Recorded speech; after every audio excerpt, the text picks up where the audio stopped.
வெளிநாட்டு சிறைவாசிகளால புழல் சிறையில காவலர்களுக்கு எந்த பாதுகாப்பு இல்ல. நாங்க தான் சிறைவாசி மாதிரி வாழ்றோம். இதை யாருக்கிட்ட சொன்னா எங்களுக்கு விடிவு காலம் பிறக்கும். இந்த மன உளைச்சலோட இருக்கிறோம். இதுக்கு காரணம் சிறைத்துறை தலைவர் அவர்கள் தான் காரணம். எங்களுக்கு சாதாரண தமிழ்நாட்டு சிறைவாசிங்க ஏதாவது குறைய சொல்ல வந்தாவோ பேச வந்தாவோ ஜீப்போ அப்படிங்கிறாங்க. ஆனா வெளிநாட்டு சிறைவாசிங்க செல்போன் வச்சிருந்து அடுத்தவங்கள அடிச்சு பிரச்சனை பண்ணினவங்கள கூப்பிட்டு அவங்க பனிஷ்மெண்ட் எல்லாம் ரிலீஸ் பண்ணி விட்டு அவங்கள பாக்குறதுக்காகவே வர்றாரு. அவங்க கிட்ட மட்டும் பேசுறாரு. அவங்க கிட்ட வேலை செய்யற காவலர் யாராவது இருந்தாங்கன்னா அவங்கள ஒரு நாய் மாதிரி அந்த பக்கம் போ அப்படின்னு சொல்லிட்டு அவங்க கிட்ட பேசுறாரு. அதே மாதிரி வெளிநாட்டு சிறைவாசிங்க வெளிநாட்டு உணவு அவங்களுக்கு வழங்கப்படுது, அவங்களுக்கான டயட் வழங்கப்படுது, அவங்க அதையும் வாங்கி சாப்பிட்டுக்கிறாங்க. தமிழ்நாட்டுக்காரங்க உரிய டயட் சாப்பாடையும் வாங்கி சாப்பிட்டுக்கிறாங்க. மனு வர்ற பொருள் எல்லாத்தையுமே அவங்க ரோட்ல நடமாடுறதுக்கு காரணமே மனு வர்றவங்க எல்லாத்தையும் மிரட்டி அவங்க கிட்ட இருக்க பழங்கள் பிஸ்கட்டு இதெல்லாம் புடுங்கிக்கிறாங்க. சொல்ல போனா அவங்களோட ட்ரெஸ்ஸுங்களை வீட்டுல இருந்து கொடுத்து விடுற ட்ரெஸ்ஸுங்களை புடுங்கிக்கிறாங்க.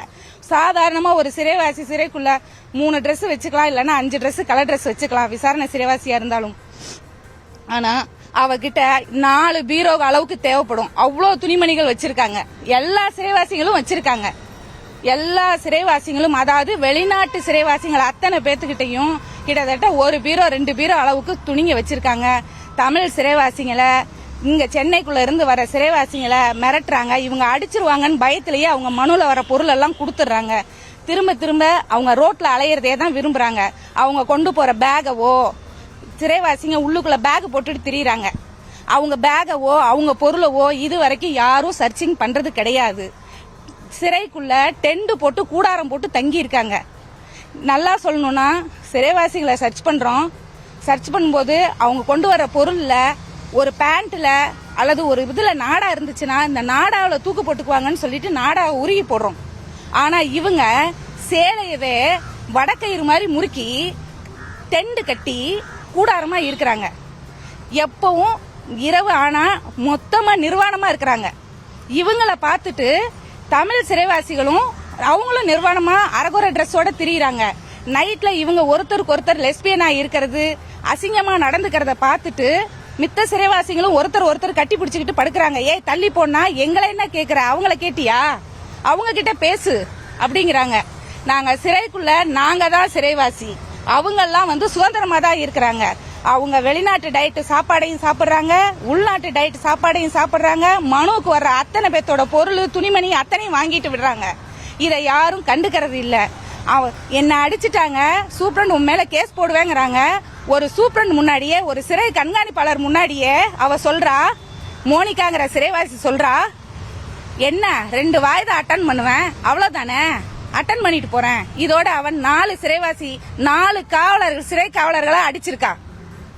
4 காவலர் அடிச்சிருக்கா. ஒரு காவலர் எங்கெங்கயோ பெட்டிஷன் கொடுத்தாங்க, என்ன அடிச்சதுக்கு பதில் சொல்லுங்க, நான் எந்த தவறும் செய்யல, என்ன அடிச்சதுக்கு சொல்லுங்கன்னு கேட்டப்ப சிறைத்துறை வாயா மூடிக்கிட்டே இருந்துச்சு.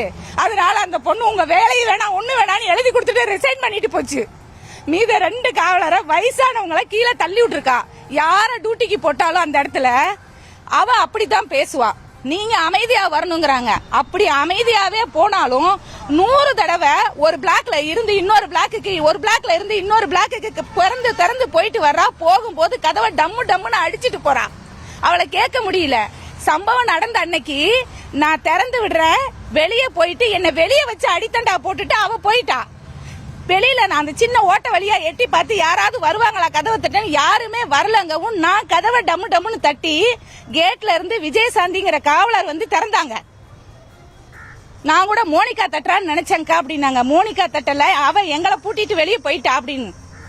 எதுக்குமே அடங்க மாட்டேங்கிறா. நான் கேட்டுக்கிட்ட நின்னதான், நீ இப்ப வெளியே போக கூடாது, கண்காணிப்பாளர் ரவுண்டு வர்ற நேரம் அப்படின்னு சொன்ன காரணத்துக்காக என்னை எப்படி அவ அடிக்கலாம். இது வரைக்கும் அவ யாரையுமே மதிக்கிறது கிடையாது. இந்த சிறைவாசிகளை வெளிநாட்டு சிறைவாசிகளை தனியா வச்சு பராமரிக்கிறதுங்கிறது என்னோட வேண்டுகோள். தனியா வச்சு பராமரிக்கணும். இவங்களால மித்த சிறைவாசிகளும் எங்க பேச்ச கேட்க மாட்டாங்க, எந்த வேலையும் செய்ய மாட்டேங்கிறாங்க.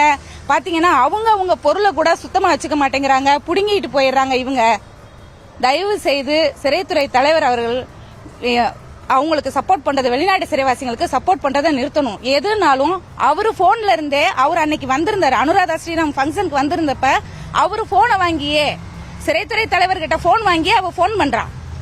சிறைத்துறை தலைவர் பேர் மகேஸ்வர் தயாள் அவர்கள். அப்புறம் கேக்குறேன், வெளிநாட்டு பிரிசனர்களுக்கு மட்டும் எதுக்கு பியூட்டி பார்லர்? ஜெயிலுக்குள்ள எதுக்கு பியூட்டி பார்லர்? பியூட்டி பார்லர் போறேன், ஐப்ரோ பண்ண போறேன், அங்க போறேன், இங்க போறேன்னு எல்லாரும் வெளியே திரியுறாங்க. அவங்க கிட்ட என்ன பொருள் இருக்குன்னு இன்ன வரைக்கும் சர்ச்சிங் டியூட்டின்னு கையெழுத்து வாங்குறாங்க. சர்ச்சிங் வெளிநாட்டு சிறைவாசிகளை பண்ணுனாங்களா? அதாவது அப்பாவி சிறைவாசிகள், தமிழ் சிறைவாசிகளை மட்டும்தான், அவங்க ரூமை மட்டும்தான் சர்ச் பண்றாங்க. அவங்களோட கூடாரத்தை என்னைக்காவது கலைச்சிருக்காங்களா? அவங்க கிட்ட என்ன பொருள் இருக்குன்னு தெரியுமா?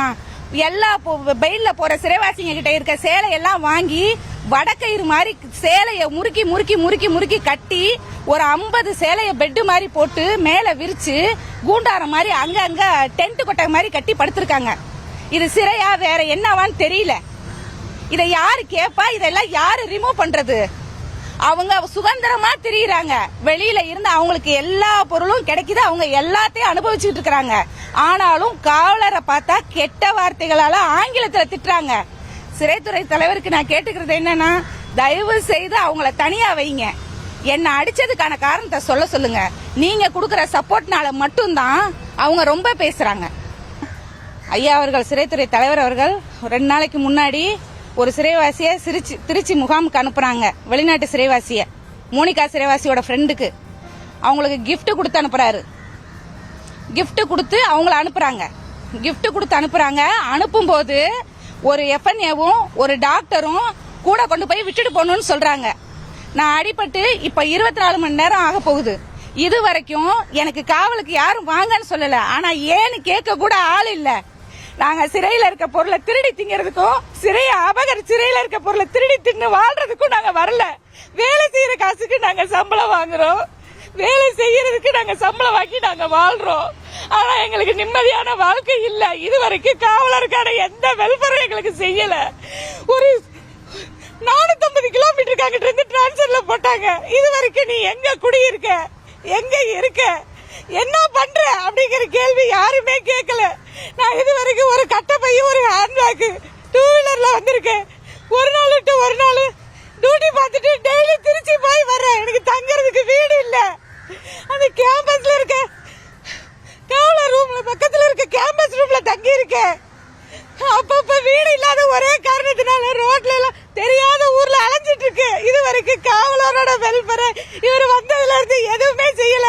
அவருக்கு ஒரே எண்ணம், சிறை காவலர், சிறையில வேலை பாக்குறவங்க எல்லாம் சிறையில இருக்க பொருள் எல்லாம் திருடி திங்கிறதுக்கு வந்திருக்காங்கன்னு மட்டும் தான் நினைக்கிறாரு.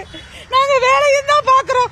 நான் 20 வருஷமா வேலை பாக்குறேன். ஆனா இந்த மாதிரி கொடுமை நான் அனுபவிச்சதே கிடையாது. கை கட்டி வாய் மூடி எவ்வளவோ பொறுப்பு வியாபாரம் எங்களால முடியல. எங்களுக்கு எந்த வெல்ஃபரும் செய்யல. கடந்த 7 மாசத்துல அனாதை மாதிரி நான் தெரிகிறேன். ஒரு நாள் விட்டு ஒரு நாள் நான் சென்னையில இருந்து திருச்சி போறேன். ரொம்ப கஷ்டமா இருக்கு. எனக்கு இது வரைக்கும் டிரான்ஸ்பர் போட்டீங்க. 11 வருஷமா வேற ஊர்ல இருந்தேன்னு சொல்லி எங்க லான்ல டிரான்ஸ்பர் போட்டீங்க. ஆனா போட்டீங்க, நான் எங்க குடியிருக்கேன்னு கேட்டீங்களா? நான் எங்க குடியிருக்கேன், என்ன சாப்பிட்டேன்னு தெரியுமா? எத்தனை நாள் நான் சாப்பிடாம வண்டியிலே திரிஞ்சு எக்மோர்ல வந்து பஸ் ஏறி போறேன். எக்மோர்ல ட்ரெயின்ல பிடிச்சு நான் ஊருக்கு போறேன். எங்களோட வெல்ஃபேர் எதுவுமே பாக்குறது செய்யாது. இதெல்லாம் பார்க்கும்போது குற்றம் செஞ்சுட்டு வந்தது அவங்களா இல்ல நாங்களான்னு தெரியல. இப்ப வரைக்கும் எனக்கு துணைக்கு கூட யாரும் இல்ல. நான் இன்னும் சாப்பிடல. நைட்டு மட்டும் ஒரு காவலரை போட்டிருந்தாங்க. அந்த காவலர் காலையில கிளம்பி போயிட்டாங்க. இன்ன வரைக்கும் ஏன் என்னன்னு கேட்கல.